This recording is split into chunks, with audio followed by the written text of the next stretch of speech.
YouTube, what it do? Lil Petty sliding through with a stock market episode.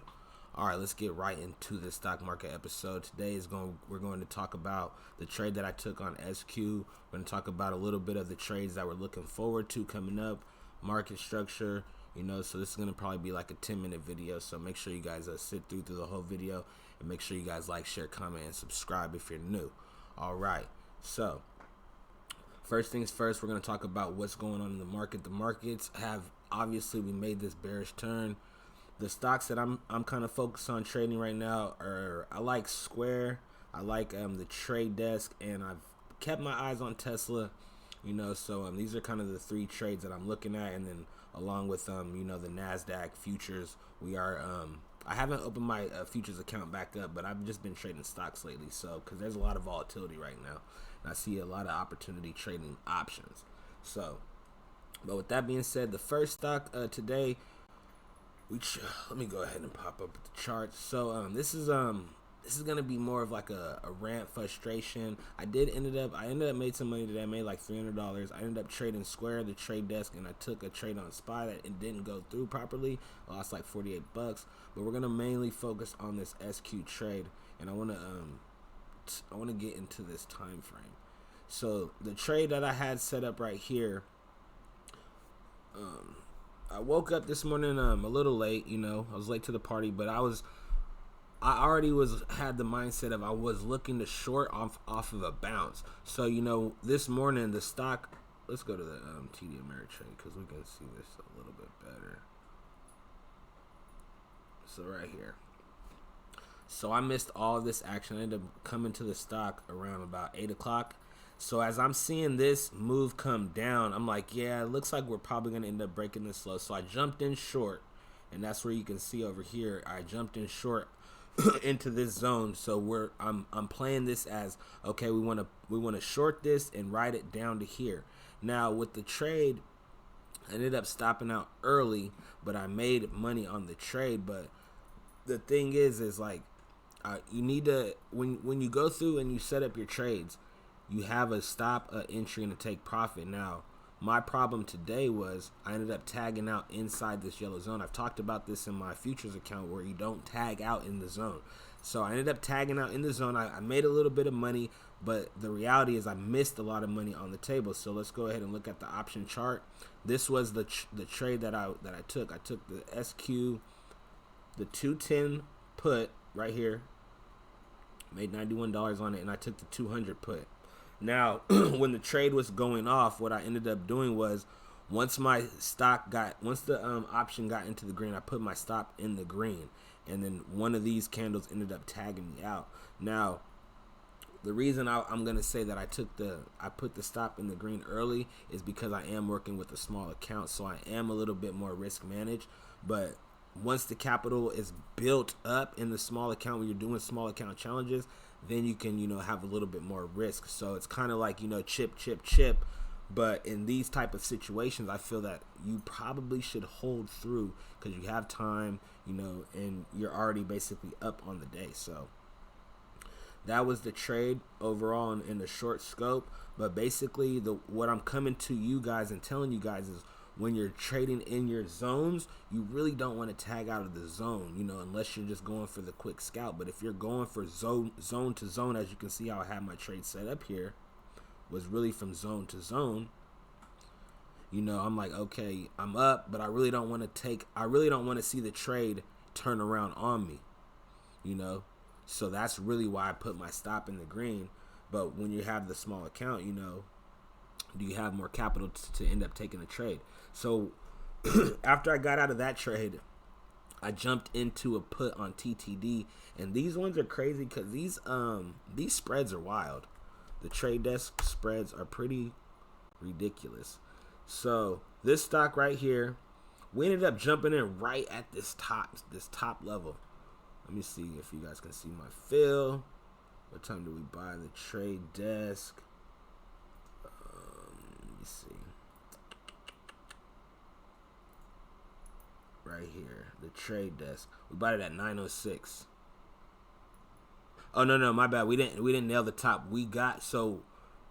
What I seen was on this one, was as soon as we broke below the VWAP, I think it was right around this time right here, this candle right here, I said, okay, we have formed the top.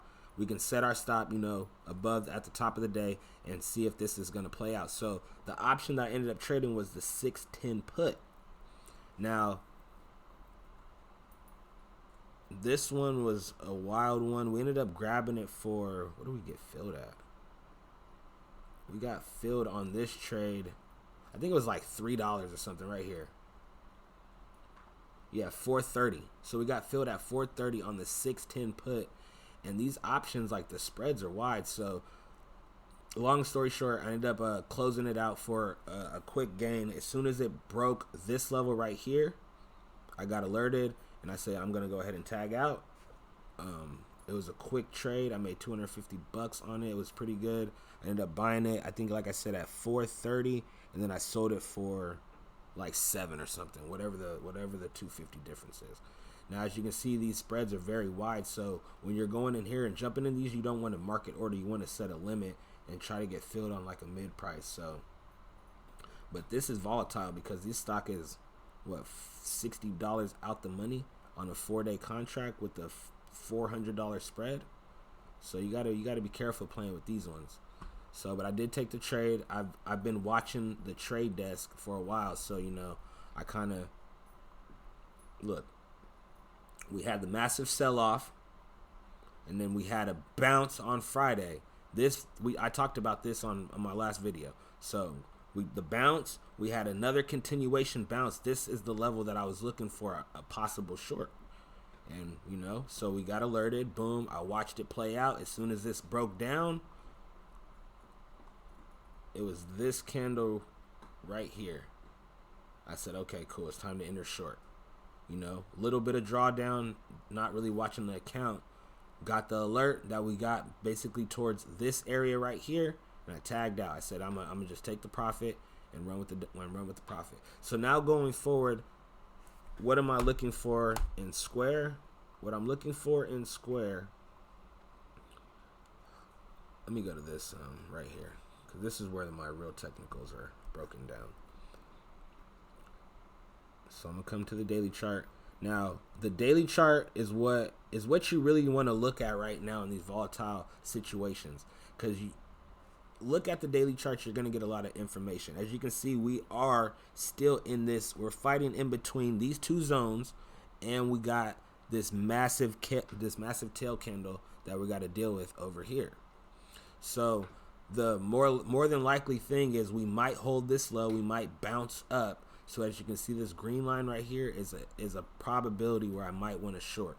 Now, if we blast through up in here, we will see what happens in this zone. But obviously, if we get back up to this zone, I think we're going to be bullish. So a trade going forward, we want to short bounces. So maybe take a short if we can get back up to this 209 level with the stop, maybe at the top of the zone or this top wick right here, and then ride it ultimately down to the bottom of this zone where I think Square is coming. Because in the long run, if we are going to turn around, then, Square is going to come down to 130, these levels. So, but if we're going to hold this bullish setup, this might be the bottom. So we are watching this bottom wick candle right here. If we crack that and we get into this zone, this 180 zone, then that trade right here will be this trade right here will work. And then we'll ride it down to here, and then we'll look for the bounce. Now with Tesla is, I'm not gonna say it's bullish, it's bearish obviously. And if you look at the daily, we're getting heavy. We're selling off. So I mean, we're probably gonna see a bounce in the next day or so. But this level is more than likely coming. This 400, 490, 500 level is more than likely coming. And I wouldn't be surprised if we see this $300 level. But obviously, you're going to see some resistance right here. You're going to see a bunch of this line right here. So that's the $400 level. You're going to see a lot of action right here if we get down to these levels. So, but this is a cult stock, so I wouldn't expect this. I'm not even going to say nothing because anything can happen right now in the stock market. Now with the trade desk on the daily chart, We made 2 indecisive candles. I think this one's going to be good. So look, this one is going to be good to short. This one's very volatile, and I'm more than likely going to short this one for the break below of this. Now, if we hold this bullish setup, we need to break this zone right here. So if we're breaking down below the 640 level, then expect it to come down and then maybe pop back up and then flush down. So it's all going to be about what's going on with the markets, you know. And as you can see, we are still holding this massive, or this strong downtrend in tech. IWM is still kind of bullish, but we might get this bullish crossover. So, you know, it wouldn't be it wouldn't hurt to take a short on the IWM right now with your stop above all-time highs. And then the SPY, as you can see right here, you could take a short trade. I think we do pull back, so. But that's it for this video, YouTube. It's been 11 minutes, so that was my rant for the day. Tomorrow I'm going to be watching Square, the Trade Desk, Tesla, and the NASDAQ, and a couple others. So that's it for this video, YouTube. I will check in with you guys another time, and Lil Petty is out.